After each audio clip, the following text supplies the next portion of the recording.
ሰላም እንዴት ዋላችሁ? እኔ ጋር ትንሽ ብርድ ነው። ኤኒዌይስ ሀሳብ ስላለኝ ነው ብቅ ያልኩት። በመጀመሪያ ደረጃ አፋብሃ ነው ይሄ የነ ዘመነ ካሴ ቡድን መቀሌ ተገኝቷል የሚባል ነገር ሰምቻለሁ። ከትግራይ ህዝብ ፍቅር ይዞት ከሆነ እኔ የምቃወመው ነገር የለም። የትግራይ ህዝብ ህዝቤ ነው ብዬ ስለማምን ማለት ነው።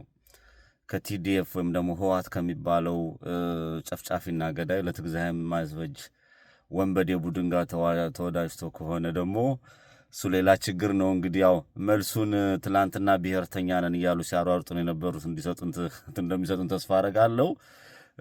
ውስጡ አያረረ ማሽላ የሚባል ነገር ነው። ከትግራይ ህዝብ ጋር ችግር የለብንም።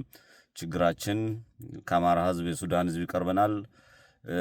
ሰበርናቸው ቆረጥናቸው ከሚለው ከኦሮሞ የሚሆን ከትግራይ ልሂቃን ጋር በአማራ ጥላቻ ካበዱ፣ በኦርቶዶክስ ጥላቻ ካበዱ ወፈፊዎች ጋር ነው።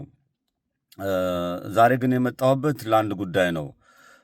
ትዝታው የሚባል ዘማሪ በኢትዮጵያ ኦርቶዶክስ ቤተክርስቲያን ላይ በቤተክርስቲያኒቷ ላይና በገዳም ባሉ መነኮሳት ብርዱን ተቋቁመው ጤዛውን ተቋቁመው መከራቸውን እያዩ ሽምብራና ጥሬ እየቀለጠሙ ስለ ሀገር የሚጸልዩ አባቶችን በማይገባ ክብር ሲሳደብ የነበረ ወሮበላ የቤተክርስቲያኒቷን ጽላት ሲያንቋሽሽ የነበረ ዳፍንታም የሆነ ሰው አዲስ አበባ ላይ ገብቶ ክስ ተመሰረተበት የሚባል ዜና እየሰማሁ ነው። ማርክ ማይ ወርድ ወደ አዲስ አበባ ሲገባ የአቡነ ማን ነው ይሄ የሳውሮስ እጅ አለበት፣ የአብይ አህመድ እጅ አለበት። እኔ ሳውሮስና ትዝታው ለእኔ ምንም ልዩነት የላቸውም። ሳውሮስና ትዝታው ለእኔ ምንም አይነት ልዩነት የላቸውም። ልዩነታቸው ያኛው የውስጥ አርበኛ ነው፣ ይሄ የውጭ አርበኛ ነው። ስራ አስኪያጅን የሚያክል ቦታ አሸክመ ሰተህ ይሄንን ዝም ብሎ ሲለፋደድ የሚውል አንድ ጅል ጎረምሳን ክስ መሰረትኩ ማለቱ መመስረቱ ምንም አይመስለኝም። ግን በዚህ ደረጃ ሾርት ሚሞሪዎች አንሆን የሚለውን ነገር ለማስገንዘብ ነው። ሳውሮስ ይቅርታ ጠይቆ ይፈተዋል። አብይ አህመድ ቤተ መቅደሱ ሳይሆን ሲኖዶስ ውስጥ እንዳለበት ስለምተማመን ማለት ነው። ብዙ ሾርት ሚሞሪዎች አንሁን። ዋናውና ቁም ነገሩን ከላይ ያተናል። ከስር ላለው ለዚህ ዝም ብሎ አሉባልታ ሲነዛ ለሚውለው ሳይሆን ቤታችን ውስጥ ስላለው ችግር ብንነጋገር መልካም ነው የሚል አቋም አለኝ። ከዛ ውጪ እየሆነና እየተደረገ ያለው ነገር በጣም ከባድ ነው።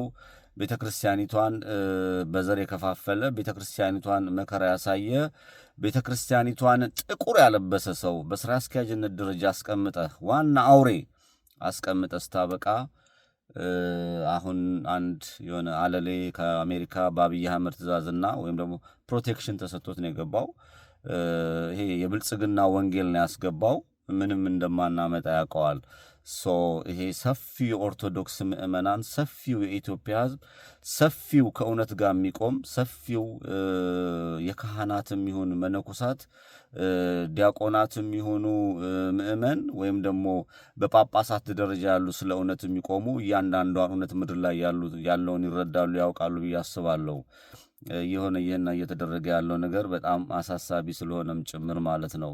አባታችን አቡነ አብርሃም እኔ ከአቡነ ጴጥሮስ ጋር እኩል ሰማዕትነት የሚከፍሉ ቤተክርስቲያኔን ሳስብ ቤተክርስቲያኒቴን ሲያይ አቡነ አብርሃም የሌሉበት ነገር ደስ አይለኝም።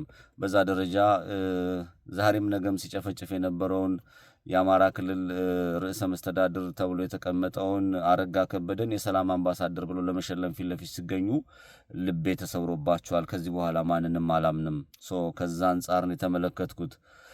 ሌላኛው ሳልናገርም አላልፈው በኢትዮጵያ ውስጥ አንድ ሕግ ወጥቷል።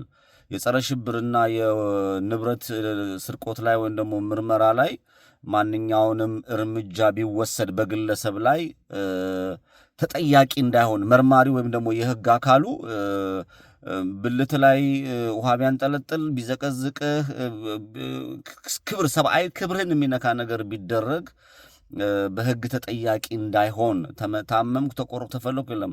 ትንሽ ከህዋት ይሄኛው የከፋ ነው ያስባለሁ። ያኛው የበላ የጠጣ በጸረ ሽብር እንከሳለን፣ ሰብአዊ መብት አንነካም ይላል። ይሄኛው ደግሞ ሰብአዊ መብት በሽብርተኝነት ሰብአዊ መብት የሚባል ነገር የለም፣ ረግጠን ገዝተን ጨፍልቀን እንይዛችኋለን የሚል ህግ አወጥተዋል። ይሄ ምን ማለት ነው? ምንም አታመጡም፣ የኢትዮጵያ ህዝብ ምንም አያመጣም፣ ስልጣኑን ይዘነዋል። የፈለጉትን በፈለጉት ሰዓት እያንገላቱ እያንገጫንገጩ እየገደሉ ተጠያቂነት እንዳይኖር የሚል ህግ አጽድቀዋል። እንደዚህ አይነቱ ጥንቅጥ ውስጥ ያለ ማህበረሰብ፣ የኑሮ ውድነቱ እያንገላታው ያለው ማህበረሰብ ፖለቲካሊ እንዳያስብ ወይም ደግሞ ወደፊት እንዳይራመድ ጥያቄ እንዳይጠይቅ በፍርሃትና በፍራቻ ቆፈን ውስጥ እንዲቀመጥ የሚል ህግ እና አብይ አህመድ ቀርጸው አጸድቀዋል። ችግር ውስጥ ያለነው ምንም አናመጣም። ስለ ትዝታው ስታወራ ትዝታውን ፈተው ለምንድን የተፈታው ብለህ ጠይቅ፣ ጸረ ሽብር ግብሎ ያስረዋልና።